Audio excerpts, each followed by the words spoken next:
Marvin, anak, ano yung nangyari sa mukha mo? Nakikipagbasag ulo ka?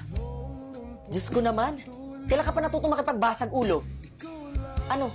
Magsabi ka. Marvin, kinakausap kita. Pwede ba, Nay? Naririndi ako. Gusto mong malaman kung saan galing to? Galing lang naman to sa mga pinagkakautangan mo. Umamin nga ho kayo sa akin. Nagsusugal ba kayo?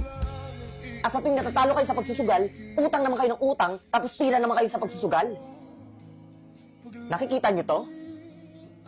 Ilang beses niyo nang pinagtataguan yung mga pinagkakautangan niyo, kaya ayan, ako ang pinuntirya.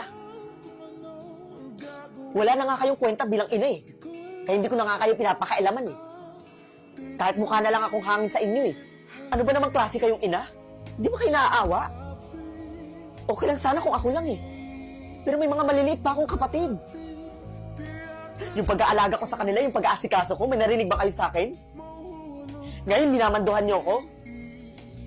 Ngayon lang ako nakipagbasag ulo. Hindi nga ako lumaban eh. Ang sakit, Nay. Ang sakit-sakit. Yung sakit na nararamdaman ko ngayon, pares na pares sa sakit na parang wala akong ina. Kahit nandyan ka lang. Ang tagal na namin kayong sinabihan. Nabuhay na natin yung pamilya natin kasi may mga kapatid ako. Ang hirap naman yung magulang, Nay. At para lang matigil sila sa kakabugbog sa akin, binayaran ko na lang yung mga utang mo, Nay.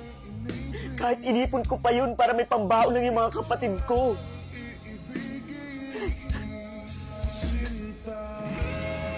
Alam mo, Nay, pag hindi mo pa tinigilan yung pagsusugal mo, ewan ko na lang.